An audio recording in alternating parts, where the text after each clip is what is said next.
Assalamualaikum warahmatullahi wabarakatuh. Saya Nindi Alfiani sebagai pemateri. Di sini saya akan menjelaskan materi mengenai direct marketing. Materi pertama yaitu pengertian direct marketing. Banyak yang mengira direct marketing itu sama dengan halnya personal branding, promosi penjualan, dan public relation. Namun, faktanya berbeda. Sebelum itu, tahukah Anda mengenai pengertian dari direct marketing itu? Direct marketing atau dikenal sebagai istilah pemasaran langsung merupakan proses atau sistem marketing di mana organisasi atau perusahaan berkomunikasi secara langsung dengan target konsumen untuk menghasilkan respon dan transaksi. Pada prakteknya, direct marketing ini sangat dipengaruhi oleh berbagai media, terutama perkembangan teknologi. Di sini ada beberapa hal yang mempengaruhi proses direct marketing, di antaranya produk yang lebih dahulu dikenal oleh target konsumen sebelum tayang di media promosi. Selanjutnya, target market yang spesifik dan memiliki kedekatan dengan produk. Hal ini bisa didapatkan pada saat melakukan segmentasi target konsumen. Yang terakhir ada cara penyampaian informasi terkait produk yang dipasarkan. Selanjutnya ada tujuan direct marketing. Secara umum, tujuan dari direct marketing ini adalah upaya untuk mendapatkan informasi atau hasil dari inquiry untuk memenuhi target penjualan dan mendapatkan dukungan dari pelanggan. Serta tujuan dari direct marketing ini untuk memasarkan produk atau jasa kepada target konsumen dengan biaya pemasaran yang lebih minim. Selanjutnya ada manfaat dari direct marketing. Di sini manfaatnya terbagi menjadi 3, yaitu bagi penjual, bagi konsumen produk eceran, dan bagi konsumen produk industri. Di sini manfaatnya bagi penjual itu memungkinkan pengujian media pemasaran dan pesan alternatif untuk menemukan metode yang paling efektif dan hemat. Dapat membuat penawaran dan strategi yang sulit ditiru oleh pesaing, dan kemudahan dalam mengukur tanggapan atas promosi dan mengetahui jenis promosi yang paling efektif. Serta manfaat bagi penjual di sini, pemasarannya langsung bisa diatur agar menjangkau calon pembeli pada saat yang tepat dan dapat mengkhususkan serta menyesuaikan pesan sesuai kebutuhan kelompok sasaran. Yang kedua yaitu manfaat bagi konsumen produk eceran. Manfaatnya, kegiatan belanja menjadi lebih mudah dan hemat waktu karena bisa dilakukan di rumah. Serta konsumen memiliki kebebasan dalam memilih barang sesuai dengan kebutuhan dan dapat melihat harga melalui katalog atau di website.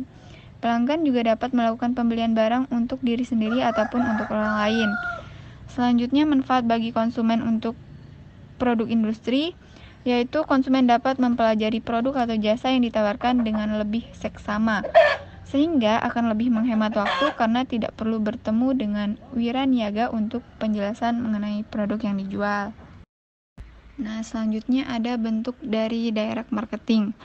Bentuknya di sini terdiri dari beberapa macam, yaitu terdiri dari direct mail, telemarketing, email marketing, personal selling, katalog marketing, direct response, online marketing, television marketing, dan kios marketing. Keuntungan menggunakan strategi pemasaran langsung.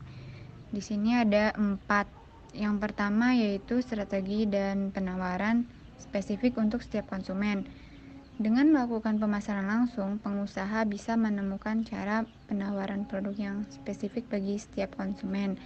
Nah, yang kedua, mudah mengatur waktu promosi karena semuanya telah dilakukan secara langsung kepada konsumen.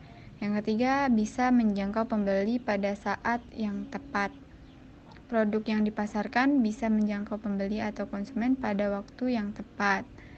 Yang keempat, ada menjaga loyalitas konsumen akan lebih mudah.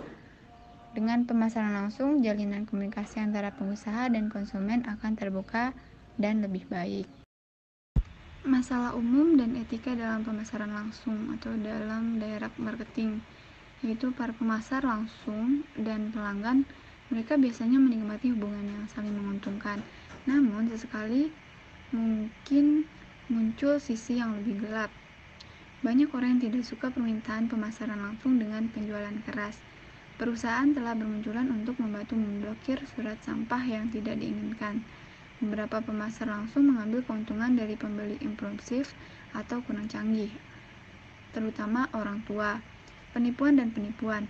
Beberapa pemasar langsung merancang mailer dan menulis salinan yang dimaksudkan untuk menyesatkan atau melebih-lebihkan ukuran produk. Assalamualaikum warahmatullahi wabarakatuh. Perkenalkan, nama saya Abdulaziz Balurin Ahmad, NIM 1810 80 232. Di sini saya akan melanjutkan materi tentang database pelanggan dan pemasaran basis data.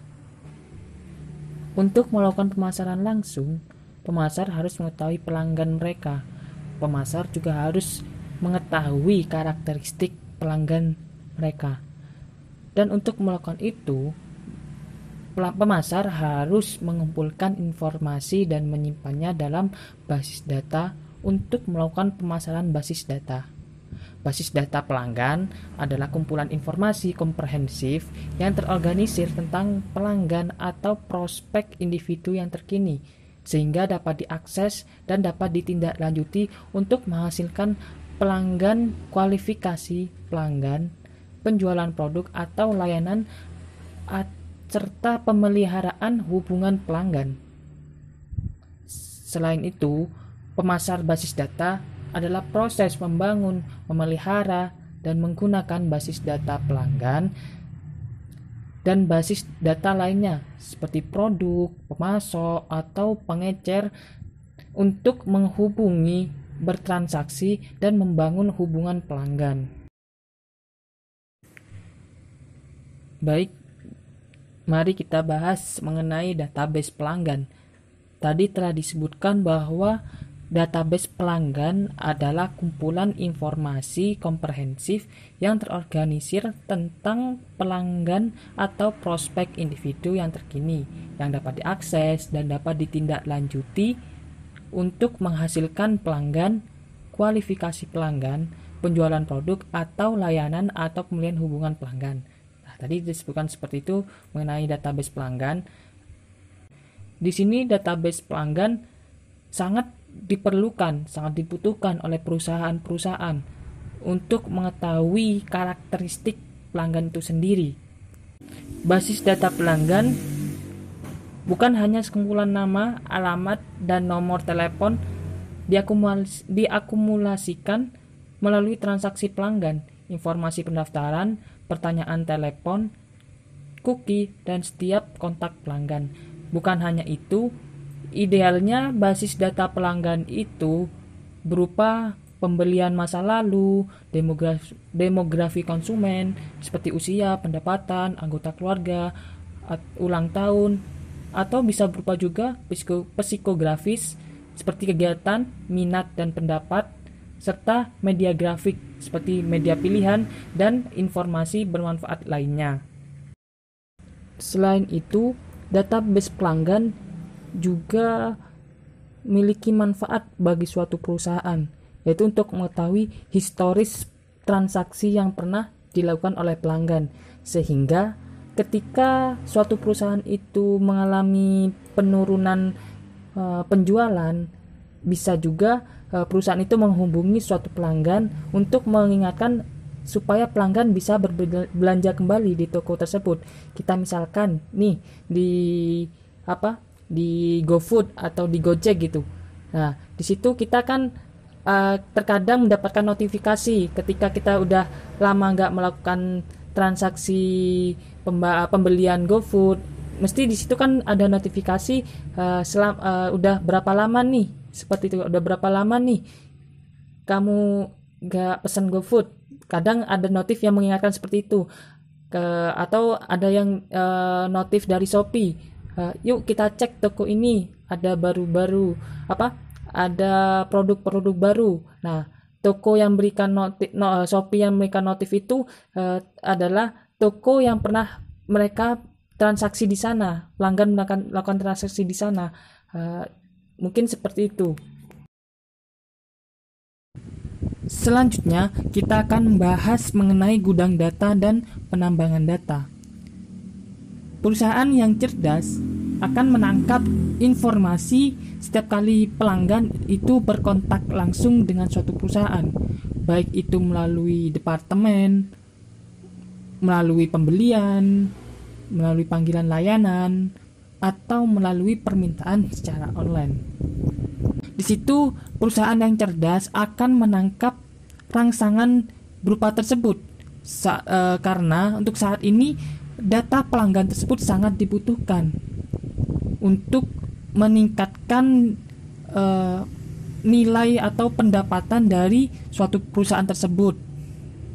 Karena untuk saat ini data pelanggan atau informasi pelanggan itu sangat dibutuhkan oleh suatu perusahaan. Biasanya perusahaan akan mengumpulkan semua data-data suatu pelanggan. Dan biasanya instansi atau perusahaan yang memiliki banyak data mengenai pelanggan itu seperti bank, perusahaan kartu kredit, perusahaan telepon, dan juga pemasar katalog atau biasa disebut dengan sales pertama. Sales yang berasal dari perusahaan yang sangat mengetahui detail mengenai suatu produk yang dari perusahaan tersebut. Biasanya instansi tersebut memiliki banyak data-data mengenai pelanggan. Kita mengambil contoh dari suatu perusahaan Dunubi yang ada di Inggris. Dunubi adalah perusahaan riset Inggris yang telah meningkatkan profitabilitas pengecer dan perusahaan lain dengan mengumpulkan wawasan dari data program loyalitas mereka dan transaksi kartu kredit. Perusahaan ini telah membantu raksasa supermarket Inggris yaitu Tesco yang mengelola setiap aspek bisnisnya, menciptakan format toko baru, mengatur tata letak toko, dan juga mengembangkan produk label pribadi serta memberikan diskon yaitu menyesuaikan kupon dan diskon khusus untuk pembeli kartu loyalitasnya. Sehingga dengan bantuan Dunubi, Tesco memutuskan untuk tidak menjatuhkan jenis roti yang kurang laku setelah analisis Dunubi mengungkapkan bahwa itu adalah produk tujuan untuk kelompok yang setia akan belanja di tempat yang lain jika menghilang. Dunubi telah bekerja sama dengan perusahaan-perusahaan besar lainnya yang ada di Amerika Serikat seperti Coca-Cola, Kroger, Macy's, dan Home Depot. Berdasarkan data dari 350 juta orang di 28 negara, wawasan Dunubi telah membantu keputusan tentang berbagai produk, ketersediaan, perencanaan ruang, dan inovasi produk baru. Melalui penggalian data, ahli statistik pemasaran dapat mengekstraksi dari massa informasi yang berguna tentang individu, tren, dan segmen. Penambangan data menggunakan teknik statistik dan matematika yang canggih seperti analisis klaster, deteksi interaksi otomatis, permodelan prediktif, dan jaringan saraf. Penggunaan database secara umum digunakan untuk 5 cara. Yang pertama itu digunakan untuk mengidentifikasi prospek. Banyak perusahaan yang menghasilkan arahan penjualan dengan mengiklankan produk atau layanan mereka dan menyertakan fitur respon seperti tautan ke beranda, kartu balasan bisnis, atau nomor telepon bebas pulsa dan membangun basis data dari respon pelanggan. Perusahaan memilah-milah basis data untuk mengidentifikasi prospek terbaik, kemudian menghubungi mereka melalui surat, email, atau telepon untuk mencoba mengubahnya menjadi pelanggan.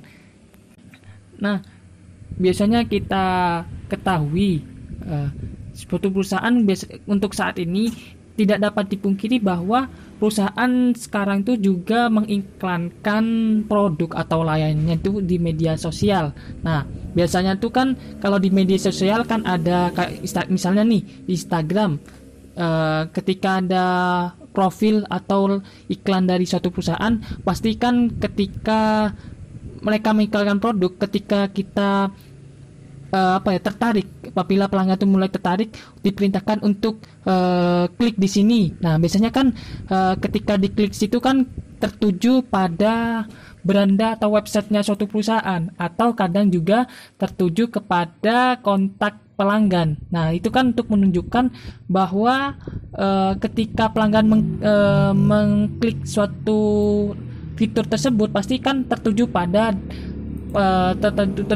web atau kontaknya perusahaan. Nah, di situ kan sebagai bentuk prospek terbaik ketika pelanggan tuh mengklik fitur tersebut. Nah, dari situlah perusahaan akan mengambil informasi mengenai atau data dari pelanggan tersebut. Kemudian yang kedua itu untuk memutuskan pelanggan mana yang harus menerima penawaran tertentu.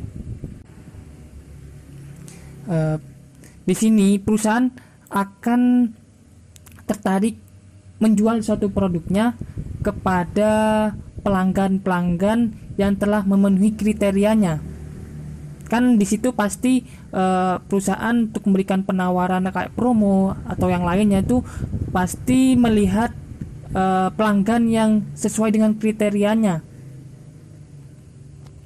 Kita ambil contoh di sini, teman-teman pasti tidak luput dari yang khususnya teman-teman yang memiliki aplikasi Gojek atau Grab atau iklan atau aplikasi-aplikasi e-commerce yang lain.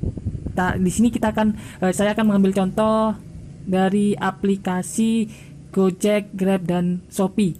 Nah, teman-teman pasti mendapatkan kayak notifikasi di HP, di smartphone kalian mengenai GoFood dan GrabFood. Pasti kalian tidak luput dari notifikasi tersebut ketika kalian sudah memiliki akun di Grab atau di Gojek. Nah, ketika kalian pernah bertransaksi atau membeli GoFood, GrabFood, atau kita pernah mengenai Go Driver atau Grab Driver atau yang fitur-fitur lainnya dari Grab dan GoFood, pasti ketika kalian telah lama tidak menggunakan aplikasi dan bertransaksi di sana, pasti kalian akan mendapatkan notifikasi seperti peringatan untuk kalian untuk dapat menggunakan jasa di aplikasi tersebut. Misalkan nih, kalian lama udah 2 minggu gak pernah melakukan perjalanan dengan Gojek atau Grab, pasti kalian kan dihubungi melalui notifikasi dengan berikan penawaran tertentu supaya kalian tuh menggunakan jasa layanan di Gojek tersebut. Nah, seperti itu. Mungkin untuk yang Shopee, kadang kalian akan mendapatkan notifikasi mengenai produk-produk dari toko-toko yang pernah kalian kunjungi atau kalian pernah membeli barang di sana. Seperti itu. Sehingga teman-teman pasti akan merespon dalam pikiran teman-teman.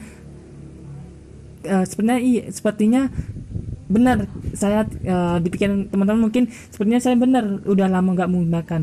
Ketika teman-teman respon dengan positif, pasti kalian kan menggunakan mengindahkan peringatan tersebut dengan menggunakan jasa atau layanan tersebut dari Gojek atau Grab ataupun Shopee atau e-commerce yang lain. Kemudian yang ketiga yaitu untuk memperdalam loyalitas pelanggan. Nah, di situ kan pasti ada tingkatan-tingkatan pelanggan lah untuk mengenai loyalitas. Ada yang loyal, ada yang setengah loyal, dan ada yang enggak loyal. Nah, di situ perusahaan memerlukan basis data untuk memperdalam loyalitas pelanggan tersebut. Nah, perusahaan dapat menggabungkan minat dan antusiasme dengan mengingatkan preferensi pelanggan dan memberikan hadiah sesuai kupon, diskon, dan bahan bacaan yang menarik. Nah, gini, misalkan nih teman-teman menggunakan platform Gojek, Grab, atau Shopee.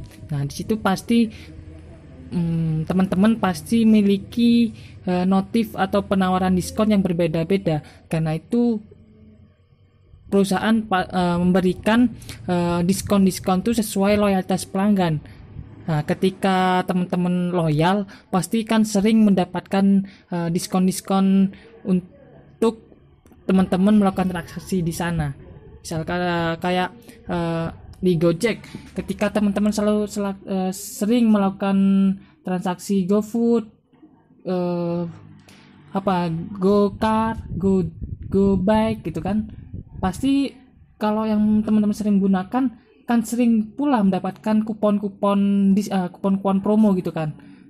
Kayak kupon promo sering dapatkan oleh teman-teman yang sering menggunakan platform Gojek, Grab, ataupun Shopee tersebut.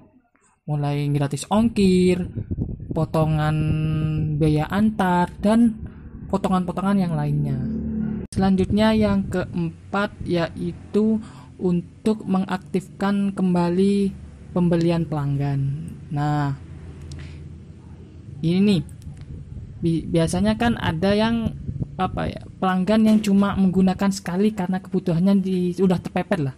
Nah, tapi aplikasi atau platform yang digunakan itu masih terinstall lah kalau kita menggunakan yang basis online atau basis platform. Nah, teman-teman biasanya kan yang cuma menggunakan Grab ketika teman-teman udah kepepet. Misalkan nih udah ada di stasiun, gak ada yang mau nganterin, ada yang jemput.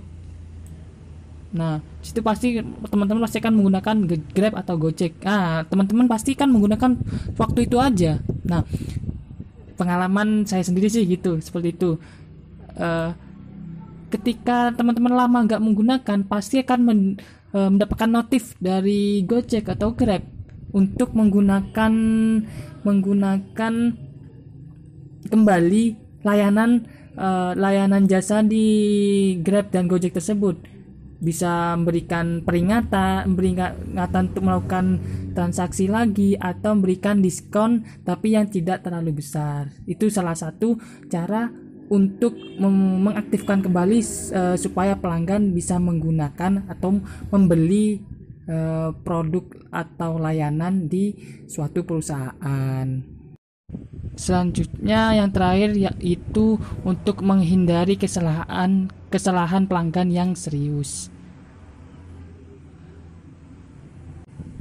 Sebuah bank besar mengakui sejumlah kesalahan yang dibuat dengan tidak menggunakan basis data pelanggannya dengan baik.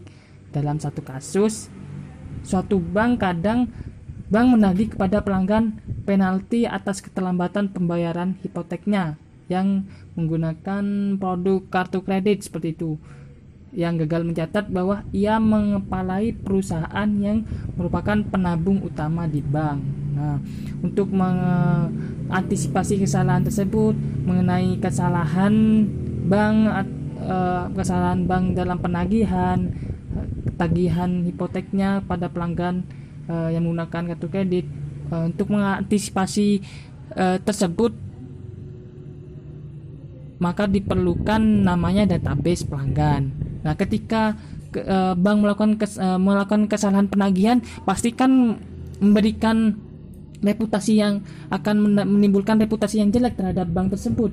Nah, untuk antisipasi tersebut maka dibutuhkan database pelanggan tersebut. Seperti itu. Selanjutnya kita akan membahas mengenai kelemahan dari pemasaran database. Pemasaran basis data paling sering digunakan oleh pemasar bisnis penyedia layanan yang secara rutin mengumpulkan massa data pelanggan seperti hotel, bank, maskapai, penerbangan, dan asuransi, kartu kredit, serta perusahaan telepon. Kemudian yang baru-baru ini seperti layanan jasa Gojek, Grab itu membutuhkan namanya database, sangat membutuhkan. Nah, selain itu, tipe lain dari perusahaan yang berinvestasi dalam pemasaran basis data adalah mereka yang menyukai cross-selling dan upselling seperti GE dan Amazon.com, atau yang pelanggan memiliki kebutuhan sangat berbeda dan memiliki nilai yang sangat berbeda bagi perusahaan. Meskipun pengecer barang kemasan dan perusahaan barang konsumen kemasan jarang menggunakan pemasaran basis data yang banyak, seperti Kraft, Quaker, Oats, Ralston, Purina, dan Nabisco. Sedangkan membangun basis data melalui untuk merek-merek tertentu. Untuk membahas sisi positif dari pemasaran basis data, kita juga akan membahas sisi negatifnya. Di sini sisi negatif atau kelemahan dari pemasaran database ada 5 juga. Adapun 5 kelemahan dari pemasaran database, yaitu yang pertama, beberapa situasi tidak kondusif untuk pemasaran basis data. Membangun basis data pelanggan mungkin tidak bermanfaat seketika. Yang pertama itu produk tersebut merupakan pembelian sekali seumur hidup, yaitu kelemahan untuk perusahaan yang sekali seumur hidup, atau Grand Piano, seperti Grand Piano. Kemudian pelanggan menunjukkan sedikit loyalitas terhadap suatu merek. Ada banyak pelanggan yang bergolak, penjualan unik sangat kecil seperti Candy Bear, sehingga nilai seumur hidup pelanggan rendah. Biaya pengumpulan informasi terlalu tinggi dan tidak ada kontak langsung antara penjual dan pembeli akhir. Kemudian kelemahan yang kedua, membangun dan memelihara basis data pelanggan membutuhkan investasi besar, seperti perangkat keras komputer, perangkat lunak basis data, program analisis, tautan komunikasi, dan staf ahli yang bisa jadi mahal. Sulit mengumpulkan data yang tepat, terutama untuk menangkap semua kesempatan interaksi perusahaan dengan pelanggan individu. Kemudian yang ketiga, yaitu karyawan dapat menolak menjadi berorientasi pelanggan dan menggunakan informasi yang tersedia. Karyawan merasa jauh lebih mudah untuk melakukan pemasaran transaksi tradisional daripada berlatih CRM atau Customer Relationship Management. Nah, kan untuk memiliki skill CRM itu perlu adanya latihan. Nah, situ banyak karyawan yang malas lah itu untuk belajar seperti itu, karena dibutuhkan waktu untuk belajar yang cukup lama untuk bisa terbiasa dengan skill CRM. Kemudian yang keempat, tidak semua pelanggan menginginkan hubungan dengan perusahaan. Itu salah satu kelemahannya dari database pelanggan. Kadang pelanggan itu tidak ingin privasi atau datanya itu tersimpan atau dimiliki oleh suatu perusahaan, karena kadang dalam besit pelanggan itu takut datanya bocor, takut perusahaan membocorkan data privasinya. Seperti itu, salah satu kelemahan dari database pelanggan. Kemudian yang kelima, asumsi di balik CRM yaitu atau Customer Relationship Management mungkin tidak selalu benar, sehingga pelanggan volume tinggi sering mengetahui nilainya bagi perusahaan dan dapat memanfaatkannya untuk mengekstraksi layanan premium dan atau diskon harga, sehingga mungkin perusahaan tidak perlu membayar lebih sedikit untuk melayani mereka. Pelanggan yang loyal juga mungkin merasa cemburu atas perhatian yang diberikan kepada pelanggan premium atau pelanggan lain. Ketika eBay mulai mengejar pelanggan korporat besar seperti IBM, Disney, dan shares berapa bisnis yang besar yang membantu membangun merek merasa ditinggalkan, sehingga pelanggan-pelanggan yang setia itu merasa cemburu kepada perusahaan tersebut. Principles of personal selling atau penjualan pribadi adalah seni kuno yang dilakukan perusahaan dalam mengambil pesanan. Namun, perusahaan sekarang banyak yang menghabiskan ratusan juta dolar setiap tahun guna melatih tenaga penjualan dalam metode analisis dan manajemen pelanggan dan mengubah tenaga penjualan dari pengambil pesanan pasif menjadi pengambil pesanan yang aktif. Materi selanjutnya adalah metode untuk membangun hubungan jangka panjang dengan mengajukan beberapa jenis pertanyaan. Yang pertama, pertanyaan situasi, di mana biasanya menanyakan mengenai fakta atau mengeksplorasi situasi pelanggan saat ini. Misalnya, sistem apa yang Anda gunakan untuk menagih pelanggan Anda?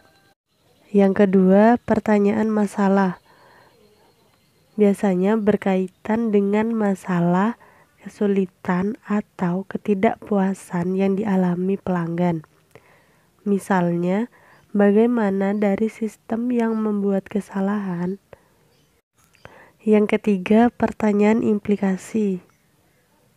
Biasanya menanyakan mengenai konsekuensi atau efek dari kesulitan atau ketidakpuasan pelanggan.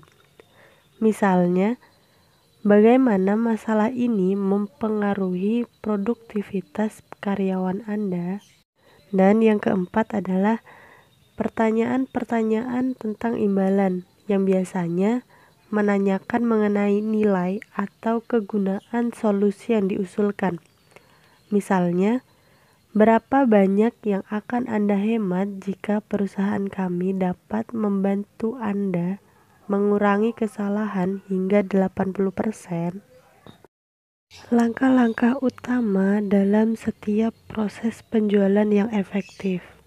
Yang pertama, prospecting and qualifying.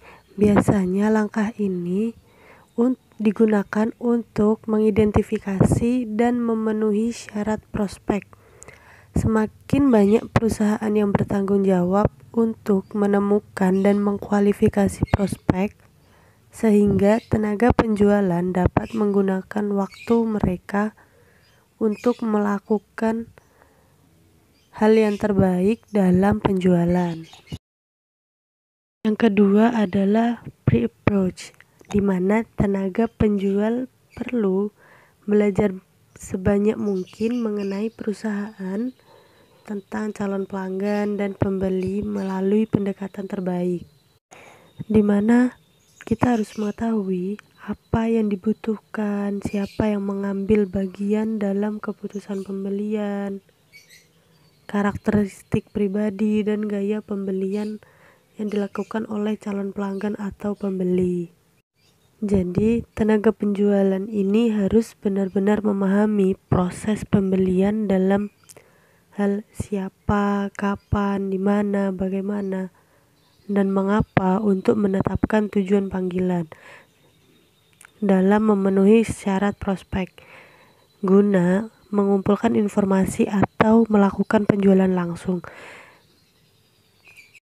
Dalam mengumpulkan informasi dapat melakukan hal-hal lain dengan memilih pendekatan kontak terbaik seperti kunjungan pribadi, panggilan telepon, email atau surat. Yang ketiga adalah presentation and demonstration, di mana tenaga penjual ini menceritakan kisah produk atau memaparkan seperti apa produk yang akan dijual kepada pembeli menggunakan fitur pendekatan, keunggulan produk, manfaat produk, dan nilai produk kepada pembeli. Nah, biasanya tenaga penjual ini menghabiskan terlalu banyak waktu pada fitur produk atau orientasi produk sehingga memakan banyak waktu. Nah, terutama ketika menjual produk individual atau harga premium di pasar yang sangat kompetitif. Yang keempat adalah overcoming objections, di mana pelanggan biasanya mengajukan keberatan atau komplain. Resistensi psikologis termasuk resistensi terhadap gangguan, preferensi terhadap sumber atau merek pemasok yang mapan, apatis, keengganan untuk melepaskan sesuatu, asosiasi tidak menyenangkan yang diciptakan oleh tenaga penjual, ide yang telah ditentukan, tidak suka membuat keputusan, dan sikap neurotik terhadap uang. Perlawanan logis mungkin keberatan dengan harga, jadwal pengiriman, atau karakteristik produk atau perusahaan. Nah, biasanya untuk menangani keberatan atau komplain dari pelanggan, tenaga penjual ini harus mempertahankan pendekatan positif, lalu meminta pembeli untuk mengklarifikasi atas keberatan atau komplain yang telah diberikan kepada perusahaan. Biasanya dengan memberi pertanyaan sehingga pembeli menjawab keberatannya sendiri dan menyangkal validitas keberatan, atau mengubah menjadi alasan untuk membeli, seperti itu. Meskipun harga adalah masalah yang sering dinegosiasikan, terutama di ekonomi yang ketat, yang lain termasuk waktu penyelesaian kontrak, kualitas barang dan jasa yang ditawarkan, volume pembelian, keamanan produk, dan tanggung jawab untuk pembiayaan, pengambilan risiko, promosi, dan hak milik itu juga perlu dinegosiasikan kepada perusahaan. Namun, terkadang kelemahan tenaga penjual adalah menyerah terlalu mudah ketika pelanggan meminta diskon. Selanjutnya adalah closing, di mana tanda-tanda closing atau penutup ini biasanya dari pembeli mencakup tindakan fisik melalui pernyataan atau komentar dan pertanyaan.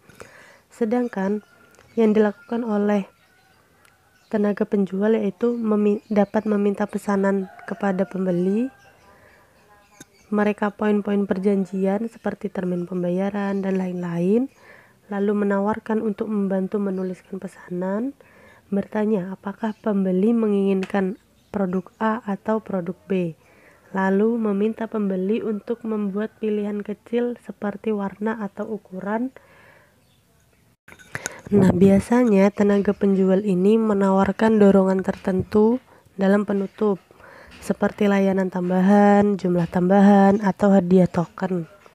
Nah, jika klien atau pembeli atau pelanggan ini masih tidak bergerak, mungkin tenaga penjual ini tuh interaksinya kurang tepat gitu. Nah, tenaga penjual ini juga perlu menemukan cara untuk memperkuat nilai penawaran dan bagaimana dapat mengurangi tekanan finansial atau tekanan lain yang dihadapi oleh klien atau pelanggan itu sendiri.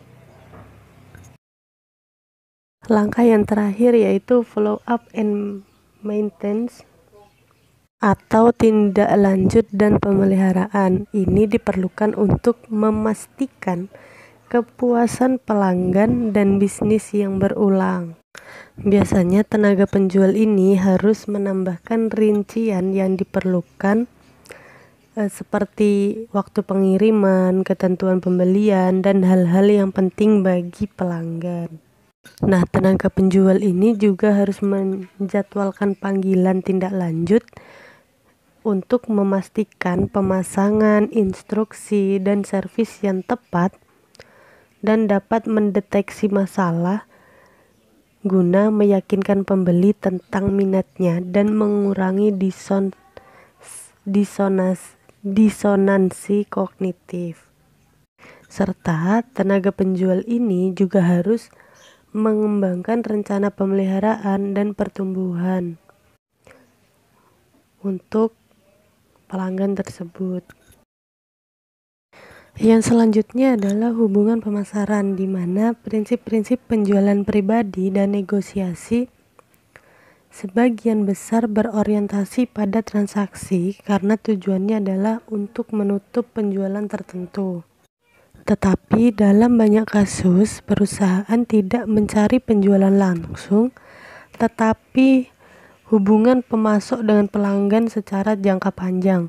Pelanggan saat ini lebih suka pemasok yang dapat menjual dan mengirimkan serangkaian produk dan layanan terkoordinasi ke banyak lokasi yang dapat dijangkau dengan cepat, lalu dapat bekerja sama dengan tim pelanggan untuk meningkatkan produk dan prosesnya.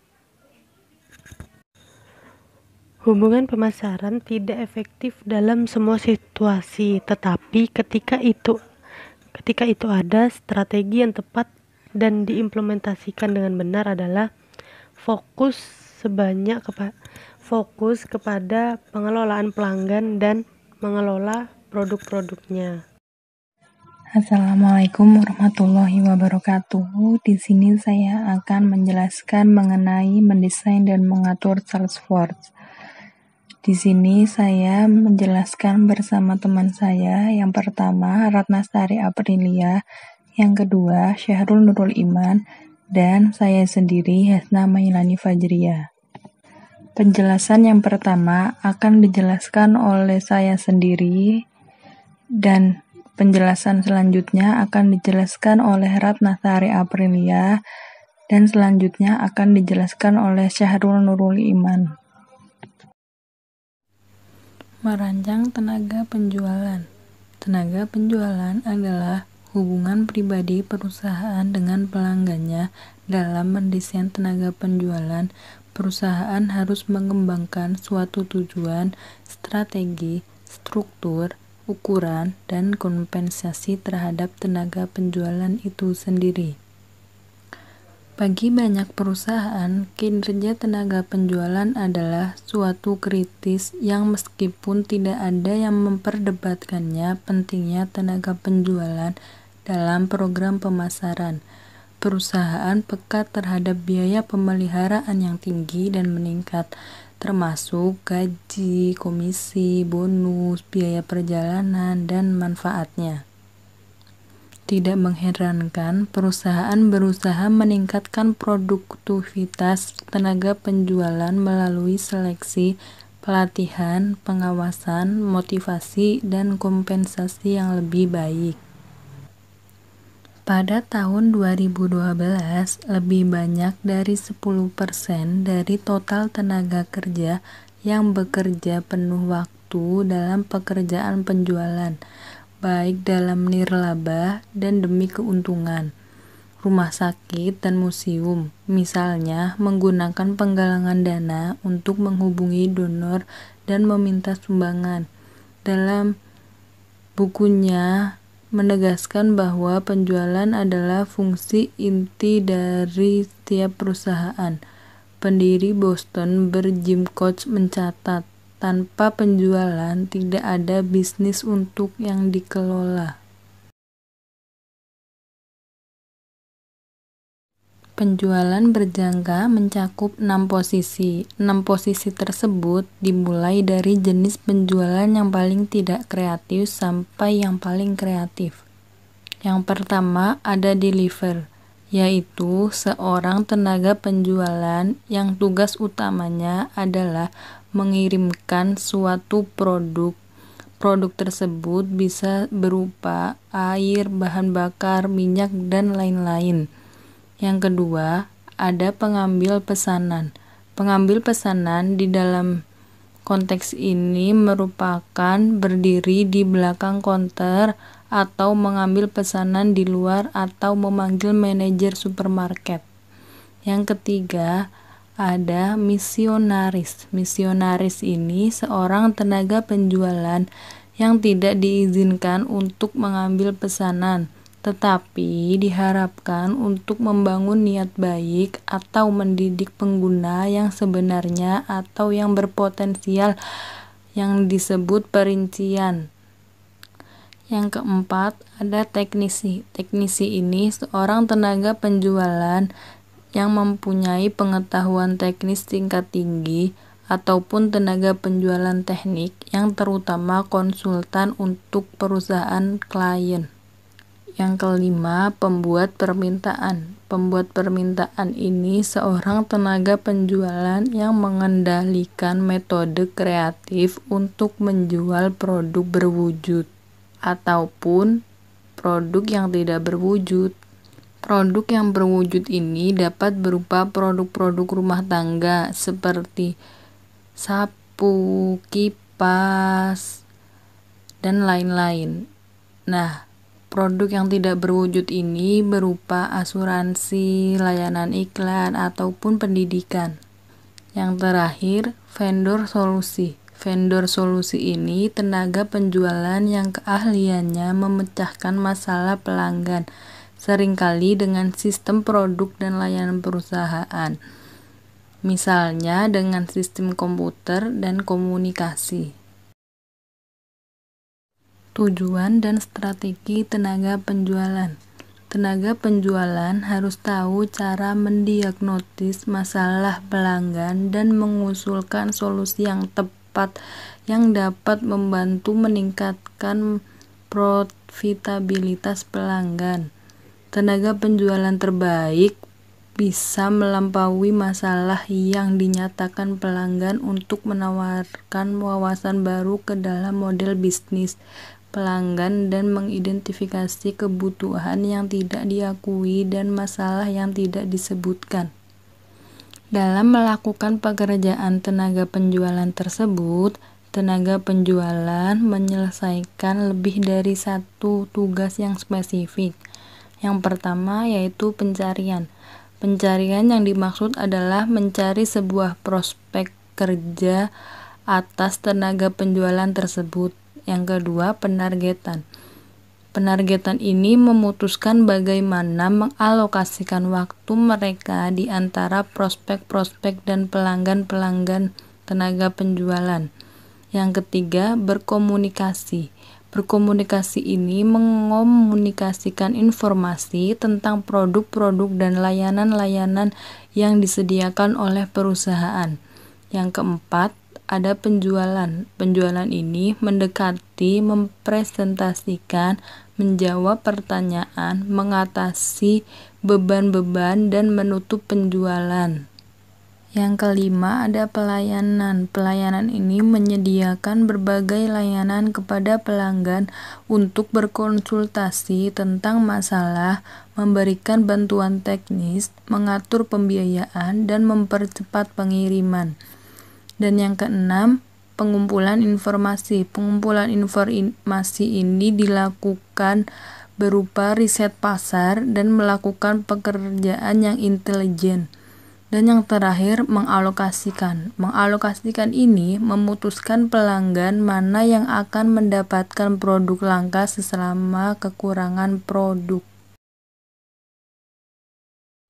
Untuk mengelola biaya, sebagian besar perusahaan memilih tenaga penjualan dengan daya ungkit yang memfokuskan tenaga penjualan untuk menjual produk perusahaan yang lebih kompleks dan khusus ke akun besar dengan menggunakan tenaga penjualan di dalam dan pemesanan online untuk penjualan rendah. Tenaga penjualan menangani lebih sedikit akun yang diberi imbalan atas pertumbuhan akun utama, pembuatan lead, penulisan proposal, pemenuhan pesanan, dan dukungan postel yang diserahkan kepada orang lain. Ini jauh berbeda dari mengharapkan orang penjualan untuk menjual ke setiap akun yang mungkin. Kelemahan umum dari tenaga penjualan berbasis geografis. Perusahaan harus mengerahkan tenaga penjualan secara strategis sehingga mereka bisa memanggil pelanggan yang tepat pada waktu yang tepat dengan cara yang benar. Bertindak sebagai manajer akun yang mengatur kontak yang bermanfaat antara orang-orang di organisasi pembelian dan penjualan. Menjual semakin banyak seruan untuk tim kerja, dan dukungan orang lain seperti manajemen puncak, terutama ketika akun nasional atau penjualan besar dipertaruhkan. Tenaga teknis yang memberikan informasi dan layanan sebelum, selama, dan setelah pembelian produk. Perwakilan layanan pelanggan yang menyediakan instalasi, pemeliharaan, dan layanan lainnya. Staf kantor yang terdiri dari analisis penjualan, penyuntingan pesanan, dan asisten. Untuk mempertahankan fokus pasar, tenaga penjualan harus tahu cara menganalisis data penjualan, mengukur potensi pasar, mengumpulkan intelijen pasar, dan mengembangkan strategi dan rencana pemasaran, terutama pada level manajemen penjualan yang lebih tinggi. Mereka membutuhkan keterampilan pemasaran analisis. Pemasaran percaya bahwa tenaga penjualan lebih efektif dalam jangka panjang jika mereka memahami dan menghargai pemasaran serta penjualan. Terlalu sering pemasaran dan penjualan bertentangan. Tenaga penjualan mengeluh pemasaran tidak menghasilkan arahan yang cukup, dan pemasar mengeluh bahwa tenaga penjualan tidak dapat mengubahnya. Peningkatan kolaborasi dan komunikasi antara keduanya dapat meningkatkan pendapatan dan suatu laba. Struktur tenaga penjualan. Sebuah perusahaan yang menjual banyak produk ke banyak jenis pelanggan mungkin memerlukan suatu struktur pasar. Banyak perusahaan yang membutuhkan struktur lebih kompleks, di antaranya yaitu: yang pertama, tenaga penjualan pasar strategis yang ditugaskan ke akun utama. Yang kedua, tenaga penjualan geografis yang ditugaskan untuk memanggil pelanggan di berbagai wilayah. Yang ketiga, tenaga penjualan distributor yang ditugaskan untuk memanggil dan melatih distributor. Dan yang terakhir, tenaga pemasaran di dalam dan menerima pesanan secara online melalui telepon. Perusahaan yang sudah mapan perlu merevisi struktur tenaga penjualan mereka saat kondisi pasar dan ekonomi berubah. SAS merupakan penjual perangkat lunak intelijen bisnis untuk mengorganisasikan kembali tenaga penjualannya ke dalam kelompok-kelompok industri tertentu untuk melayani pelanggan, seperti halnya bank, broker, dan perusahaan asuransi. Ukuran tenaga penjualan. Perwakilan penjualan adalah salah satu aset perusahaan yang paling produktif dan mahal. Meningkatkan jumlah mereka, meningkatkan penjualan dan biaya setelah perusahaan menetapkan jumlah pelanggan yang ingin dijangkau, perusahaan dapat menggunakan pendekatan beban kerja untuk menetapkan ukuran tenaga penjualan.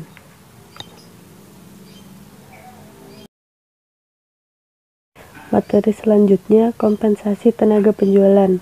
Nah, dalam menarik perwakilan yang berkualitas tinggi, perusahaan ini harus mengembangkan paket kompensasi yang menarik.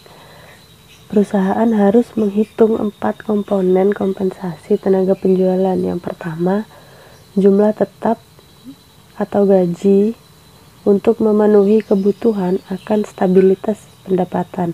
Yang kedua, komisi, bonus, atau bagi hasil, di mana fungsinya untuk merangsang dan menghargai usaha. Yang ketiga, biaya perjalanan dan hiburan. Dan yang terakhir, tunjangan seperti liburan berbayar, tunjangan sakit atau kecelakaan, pensiun, dan asuransi kesehatan dan jiwa. Mengelola tenaga penjualan. Yang pertama, merekrut dan memilih perwakilan. Inti dari perekrutan ini adalah setiap wiraniaga yang sukses adalah perwakilan yang dipilih dengan tepat. karena perusahaan beranggapan bahwa sia-sia untuk mempekerjakan orang yang salah. Karena setiap pergantian tenaga penjualan menyebabkan hilangnya penjualan, biaya pergantian temuan, dan pelatihan, dan seringkali tekanan pada tenaga penjualan yang ada untuk mengambil kelonggaran. Latar belakang pendidikan tidak selalu menunjukkan hubungan yang kuat antara kinerja penjualan di satu sisi dan biasanya yang diperhitungkan juga adalah latar belakang dan pengalaman, status saat ini, gaya hidup, sikap, kepribadian, dan keterampilan di sisi lain. Yang kedua adalah pelatihan dan pengawasan perwakilan penjualan. Pelanggan biasanya mengharapkan tenaga penjualan untuk memiliki pengetahuan lebih kepada produk yang mendalam, menambahkan ide untuk meningkatkan operasi, dan menjadi efisien dan dapat diandalkan. Hal tersebut menuntut perusahaan untuk melakukan investasi yang jauh lebih besar dalam pelatihan penjualan. Biasanya, waktu pelatihan itu bervariasi dengan kompleksitas tugas penjualan dan jenis perekrutan. Nah, metode pelatihan ini tuh terus muncul seperti penggunaan pembelajaran terprogram, pembelajaran jarak jauh, dan video. Nah, beberapa perusahaan ini menggunakan permainan peran dan pelatihan sensitivitas atau empati untuk membantu dalam mengidentifikasi situasi dan motif pelanggan. Mengelola tenaga penjualan yang ketiga yaitu produktivitas tenaga penjualan. Nah, yang dimaksud dengan produktivitas tenaga penjualan ialah tingkat keberhasilan tenaga penjualan dalam memenuhi target penjualan yang telah ditetapkan perusahaan. Tenaga penjualan juga dituntut untuk selalu bersifat fleksibel untuk menghadapi setiap kondisi. Yang keempat yaitu menggunakan waktu penjualan secara efisien, yaitu dalam satu hari tenaga penjualan terbaik mengelola waktu mereka secara efisien. Analisis waktu dan tugas dan rincian kegiatan per jam membantu tenaga penjualan memahami bagaimana mereka menghabiskan waktu mereka dan bagaimana mereka dapat meningkatkan produktivitas mereka. 5. Teknologi penjualan. Tenaga penjual hari ini benar-benar sudah elektronik. Tidak hanya penjualan dan informasi inventaris yang ditransfer dengan cepat, tetapi sistem pendukung keputusan berbasis komputer telah dibuat untuk mendukung pekerjaan dalam perusahaan. Artinya, setiap lini kehidupan dalam perusahaan harus didukung dengan media teknologi penjualan, supaya setiap kegiatan yang dilakukan dapat dilakukan secara efektif dan efisien. Yang keenam, memotivasi perwakilan penjualan. Mayoritas perwakilan penjualan membutuhkan dorongan dan insentif khusus, terutama yang berada di lapangan yang menghadapi tantangan sehari-hari. Tidak menutup kemungkinan apa yang dialami oleh perwakilan penjualan pastinya setiap hari berbeda-beda. Maka dari itu, perlu dorongan khusus yang diberikan oleh pihak perusahaan kepada perwakilan penjualan, baik itu bentuk semangat untuk memotivasi penjual supaya tidak menyerah ataupun dalam bentuk hal yang lainnya, agar perwakilan penjualan tidak begitu saja menyerah atas apa yang ia perjuangkan. Yang ketujuh yaitu imbalan intrinsik versus ekstrinsik. Para tenaga penjualan akan lebih menyukai kompensasi berupa imbalan intrinsik daripada imbalan ekstrinsik. Dengan kata lain, seseorang akan termotivasi dalam bekerja apabila itu menyangkut hal-hal kebutuhan intrinsiknya, seperti pemberian kompensasi terhadap gaji, kemudian kenaikan atas penjualan atau promosi, perkembangan pribadi dan prestasi yang telah diperoleh. Lain halnya dengan imbalan berupa ekstrinsik, yang juga disukai oleh para perwakilan penjualan, tetapi sebaiknya perusahaan lebih mengutamakan imbalan dalam bentuk intrinsik kepada perwakilan penjualan. Kemudian poin yang ke-8 yaitu kuota penjualan. Banyak perusahaan menetapkan kuota penjualan tahunan yang dikembangkan dari rencana pemasaran tahunan untuk penjualan berupa volume unit, margin, usaha atau aktivitas penjualan, atau jenis produk. Kompensasi sering dikaitkan dengan tingkat pemenuhan kuota. Perusahaan terlebih dahulu menyiapkan ramalan penjualan yang menjadi dasar untuk perencanaan produksi, ukuran tenaga kerja, dan persyaratan keuangan, serta kompensasi. Poin ke-9, mengevaluasi perwakilan penjualan. Untuk mengevaluasi kinerja dari perwakilan penjualan, dapat dimulai dari aspek umpan balik pengawasan penjualan, yaitu bagaimana manajemen mengomunikasikan apa yang harus dilakukan oleh tenaga penjualan dan memotivasi mereka untuk melakukannya. Tetapi, umpan balik yang baik membutuhkan umpan balik yang baik pula, yang berarti mendapatkan informasi rutin tentang perwakilan untuk mengevaluasi kinerjanya. Ke-10, sumber informasi. Sumber informasi terpenting tentang perwakilan penjualan adalah laporan penjualan. Informasi tambahan datang melalui pengamatan pribadi, laporan dari wiraniaga, surat dan keluhan pelanggan, survei pelanggan, dan percakapan dengan perwakilan penjualan lainnya. Laporan penjualan dibagi antara rencana kegiatan dan penulisan hasil kegiatan. Penting sekiranya pihak perusahaan untuk selalu mendapatkan update terbaru dari seluruh perwakilan penjualannya, sehingga dengan informasi-informasi yang telah didapatkan tersebut, perusahaan mampu menentukan sikapnya dan menentukan keputusannya. Ke-11, evaluasi formal. Laporan tenaga penjualan bersama dengan pengamatan lainnya memasuk bahan baku untuk evaluasi. Satu jenis evaluasi membandingkan kinerja saat ini dengan kinerja masa lalu, sehingga tenaga penjualan dapat menganalisis keberhasilan atau kegagalan panggilan penjualan dan bagaimana mereka akan meningkatkan peluang pada panggilan berikutnya. Kinerja mereka dapat dikaitkan dengan faktor internal, yaitu upaya, kemampuan, dan strategi, dan atau faktor eksternal, yaitu tugas dan keberuntungan.